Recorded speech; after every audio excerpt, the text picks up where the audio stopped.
जय श्री कृष्णा, जय श्री राधे। दशा माता की बहुत सारी कहानियाँ हैं। राजा नल और दमयंती रानी की कहानी है।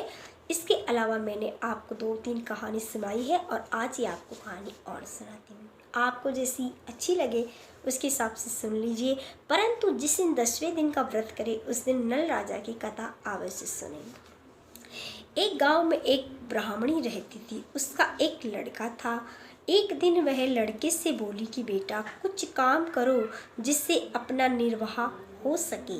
तब लड़का गांव वालों की गायें चराने लगा। एक दिन लड़का पशुओं को पानी पिलाने घाट पर गया। वहाँ स्त्रियां स्नान करके दशा माता के गड़े ले रही थी। उनका एक गड़ा अधिक था। उनमें से एक ने कहा कि लड़का किसी उच्च वर्ग का है तो उसी को गड़ा दे दो। फिर स्त्री ने पूछा कि तुम कौन हो? वह बोला कि मैं तो ब्राह्मण हूँ, पर कोई काम न मिलने के कारण मैं गायें चराता हूँ। स्त्रियों ने लड़के को एक गड़ा देकर कहा कि तुम इसे घर ला जाकर अपनी माता को देना और कहना कि उसका पूजन और व्रत अवश्य करे। हम लोग तुमको सीधा और पूजा की सामग्री भी देते हैं, सो ले जाकर माता को दे देना। लड़के ने गड़ा ले लिया। फिर सब स्त्रियों ने उसे सीधा दिया। लड़का उस सामान को गठरी बांधकर घर आया। लड़के ने बुढ़िया से सब हाल कहकर दशा माता का गड़ा का सामान भी उसे दिया। बुढ़िया ने गड़े की प्रेम पूर्वक लेकर माथे से लगाया और 10 दिन तक कथा सुनी और 10वें दिन उसने गड़े की पूजन कर गड़े का विसर्जन किया और गड़ा गले में पहन लिया। वह देहरी के बाहर लीप लोप ही रही थी कि वृद्ध दरिद्र स्त्री द्वार पर आकर बोली कि क्या करती हो बहन, ये बोलो, आज मेरे घर दशा माता का पूजन है। तब दशा माता ने कहा कि मुझे बहुत प्यास लगी है, थोड़ा पानी पिला दो।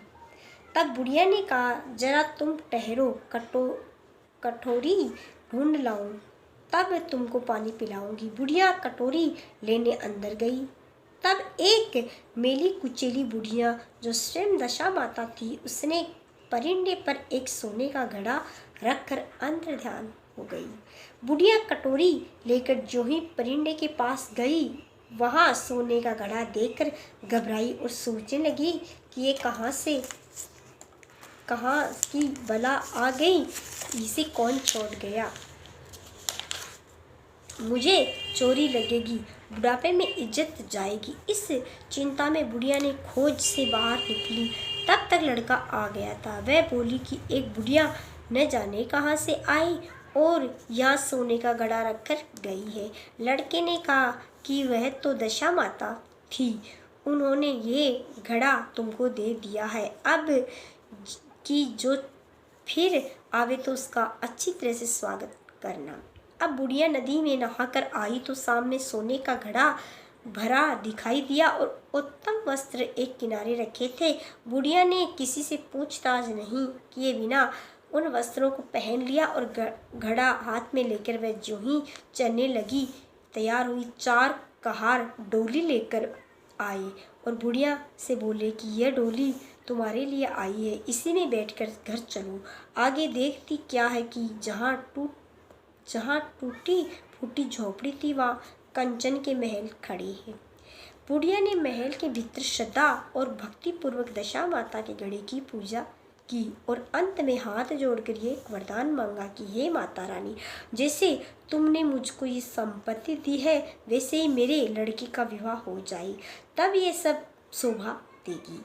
कुछ दिन बाद लड़के का विवाह हो गया और बहुत ही सुंदर सुशील बहू घर में आ गई। तब बुढ़िया ने दशा माता से दूसरा वर मांगा कि जैसे मेरे बहू बेटा है वैसा ही मेरा पोता पाऊं। कुछ दिनों बाद बुढ़िया के लड़के को भी लड़का हो गया। एक दिन बुढ़िया ने बहू को समझाया कि मेरी ये संपत्ति दशा माता की दी हुई है, इन्हीं की कृपा से तुम भी इस घर में आई हो। यदि मैं मर जाऊं और कभी एक मेली कुचली बुढ़िया तुम्हारे घर आवे तो उसका विनय पूर्वक स्वागत करना।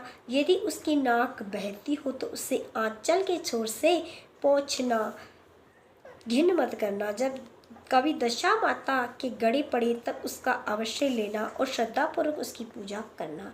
जब कभी तुम पर कोई संकट पड़े तब सुहागिन न्योतना और दशा माता की कृपा से तुम्हारी सब इच्छाएं पूर्ण होगी। कुछ दिनों बाद बुढ़िया मर गई। तब दशा माता ने सोचा कि चलकर देखना चाहिए कि अब बहू सास के वचनों का कहा पालन करती है या नहीं। अब वह एक वृद्ध भिखारिणी का वेश धारण कर उसके घर आई। उन्हें देखते ही बहू उतरकर खड़ी हो गई, पांव छुए दंडवत की और अपने बालक को उसकी गोद में डाल दिया। उसकी ऐसी श्रद्धा भक्ति देखकर दशा माता ने आशीर्वाद दिया कि तेरी धर्म बुद्धि है, भगवान सदैव तेरा भला करेगा, भंडार भरपूर रहे, कभी किसी बात की चिंता मत करना, जो इच्छा करोगी सो फल पाओगी। दशा माता ने जैसी कृपा दृष्टि बुढ़िया ब्राह्मण पर की वैसी अपने सब परिवार पर करी। तो ये थी दशा माता की दूसरी कथा। आपको ये कथा कैसी लगी? अच्छी लगी तो मेरे चैनल को लाइक शेयर सब्सक्राइब करें। आपका बहुत बहुत धन्यवाद। आपने मेरी कहानियाँ सुनी। दशा माता भगवती आपकी दशा भी प्रतिकूल रखे, आपकी दशा को सदा बनाए रखे, आपकी दशा सदा मंगलमय हो। जय दशा माता।